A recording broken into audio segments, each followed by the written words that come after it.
Assalamu alaikum. Welcome back to my YouTube channel. Today the topic of our discussion is biodiversity and human welfare.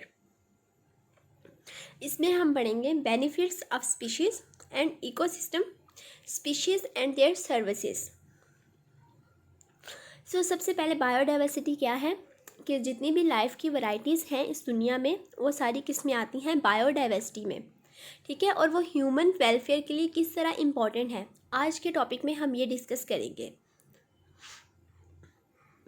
सबसे पहला question तो ये है कि हमने लास्ट लेक्चर में पढ़ा था कि स्पीशीज़ जो है वह एक्सटिंक्ट हो रही हैं। ठीक है, एक्सटिंक्शन जो है ना उसकी वजह से बहुत सारी स्पीशीज़ जो हैं वो सफ़ाई हस्ती से मिट रही हैं। हमें उनका कोई, हमारे पास कह लें कि उनका कोई बैकअप नहीं है। तो हमें इसके बारे में इतनी फ़िक्र क्यों है, स्पीशीज़ के लॉस के बारे में, एक्सटिंक्शन के बारे में इतनी फ़िक्र क्यों है, ये हम आज की इस वीडियो में देखेंगे। इसका एक रीज़न जो है ना वो तो हार्वर्ड का एक बायोलॉजिस्ट है, उसने बताया बायोफिलिया, यानी कह लें लाइफ फिलिया। फिलिया का वर्ड हम यूज़ करते हैं लविंग के लिए, ठीक है, फिलिक। तो इसका मतलब यह है कि लाइफ लविंग, नेचर लविंग।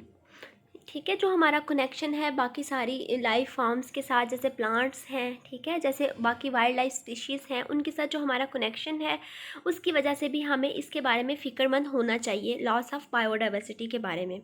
इसके अलावा रिलीजियस पॉइंट ऑफ व्यू से भी है कि जितनी भी स्पीशीज़ हैं ह्यूमन के अलावा सब में लाइफ है, ठीक है, सब जान रखती हैं, तो इस वजह से भी उनको प्रोटेक्ट करना लाजम है। अब हम सबसे पहले देखेंगे benefit of species and genetic diversity.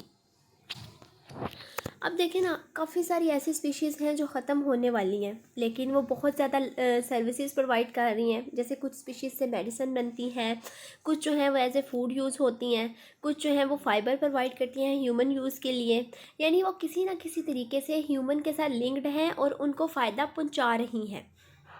अब कुछ ऐसी स्पीशीज़ हैं जिनसे हम एंटीबायोटिक्स लेते हैं। इसके अलावा अगर देखें ना कि कुछ स्पीशीज़ को हम फूड के तौर पे यूज़ करते हैं। अब आपने ये पढ़ा होगा कि जेनेटिक्स में बेसिकली हम ब्रीडिंग करते हैं वाइल्ड वैरायटी की, ठीक है, अपनी डिज़ायर्ड वैरायटी हासिल करने के लिए।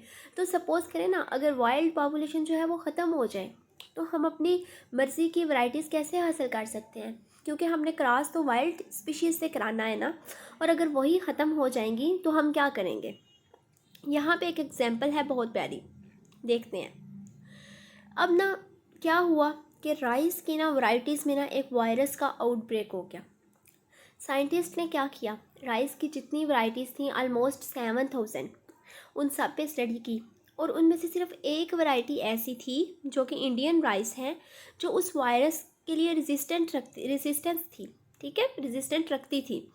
अब क्या हुआ, उन्होंने ब्रीडिंग कराई, ठीक है, अपनी डिज़ायर्ड वैरायटी ऑब्टेन करने के लिए, और बाकी सारी जो थी ना उसकी राइस की वैरायटीज़ वो ऑलमोस्ट ख़त्म हो गई, और उन्होंने जो वैरायटी जो है वो वायरस के लिए रेजिस्टेंट थी उसी को ही फर्दर कमर्शियल यूज़ करना शुरू कर दिया। अगर हम बात करें यूएसए की, वहाँ पे 25% जो है ना मेडिसिन्स वो ऐसी होती हैं जो प्लांट मेड होती हैं, और अगर वो प्लांट ख़त्म हो जाए तो वो मेडिसिन्स वो तो नहीं बनेगी ना फिर। इसके अलावा 1970 में रिसर्चर्स ने डिस्कवर किया कि एक कैले प्लांट है पेरीविंकल, रोज़ी पेरीविंकल। वो क्या करता है, वो इनहिबिट करता है सेल ग्रोथ को, और उस प्लांट को यूज़ करके क्या किया गया, उस प्लांट को यूज़ करके कैंसर की जो 2 फॉर्म्स हैं, चाइल्डहुड ल्यूकेमिया, इनको ना ख़त्म कर दिया गया, ठीक है। इसके अलावा मेडागास्कर जो है उसमें 5 ऐसी स्पीशीज़ हैं पेरीविंकल्स की, उनमें से एक जो है वो एक्सटिंक्ट होने वाली है। जब वो स्पीशी एक्सटिंक्ट हो जाएगी इसका मतलब है हम उससे फ़ायदा हासिल नहीं कर सकते। अब हर स्पीशी जो है ना, सपोज़ एक स्पीशीज़ एक्सटिंक्ट हो गई, उसकी जीन भी तो ख़त्म हो गई ना, यानी जेनेटिक डाइवर्सिटी का भी लॉस हो गया। एक एंजाइम है टैग पॉलीमरेज, वो कहाँ से ऑब्टेन किया जाता है, एक बैक्टीरिया थर्मस एक्वेटिकस से। अब सपोज़ करें वो बैक्टीरिया अगर ख़त्म हो जाए तो हम वो एंजाइम हासिल नहीं कर सकते, जबकि वो एंजाइम पीसीआर रिएक्शन में बहुत इंपॉर्टेंट रोल प्ले करता है। इसके अलावा हम क्या करते हैं, आपको पता है प्रोकैरियोट्स का रिप्रोडक्शन टाइम जो है वो बहुत कम होता है, ऑलमोस्ट जैसे बैक्टीरिया का 20 मिनट्स है। तो हम उनमें मेडिसिन वगैरह प्रोड्यूस करा सकते हैं। तो अगर वो स्पीशीज़ ख़त्म हो जाएं तो हमें तो बहुत ज़्यादा लॉस होगा, ना वो मेडिसिन बनेंगी, ना इसके अलावा जो बाकी प्रोडक्ट्स हैं वो नहीं बन सकेंगी। ये तो था हमारा स्पीशीज़ लॉस का बायोडाइवर्सिटी के साथ लिंक। अब हमने देखना है कि स्पीशीज़ इकोसिस्टम में हमें कौन कौन सी सर्विसेज प्रोवाइड करती हैं। अब इकोसिस्टम सर्विसेज से मुराद क्या है कि देखें, हमारे इर्द गिर्द हमें ज़िंदा रहने के लिए बहुत ज़्यादा चीज़ों की ज़रूरत है, वो हमें हमारा इकोसिस्टम प्रोवाइड कर रहा है, ठीक है। लेकिन अगर हम उस इकोसिस्टम का ख्याल नहीं रखेंगे तो डेफिनेटली अफेक्ट किस पे होगा, ह्यूमन पे। अब इकोसिस्टम क्या करते हैं, हमारे एयर और वाटर को प्योरीफाई करते हैं। अब बेसिकली यहाँ पे ना इकोसिस्टम में मौजूद ह्यूमन के अलावा बाकी स्पीशीज़ की बात हो रही है। इसके अलावा डिटॉक्सिफिकेशन कर देते हैं वेस्ट की, जैसे फंजाई हैं, ठीक है। उसके अलावा ये पोलिनेट करते हैं क्रॉप्स को, जैसे इंसेक्ट्स हैं, पेस्ट वगैरह को कंट्रोल करते हैं। हमारी सॉइल्स जो हैं उनको नेचुरल कह लें कि उनको मज़ीद अच्छा बनाते हैं ताकि प्लांट्स उसमें और अच्छे से ग्रो कर सकें।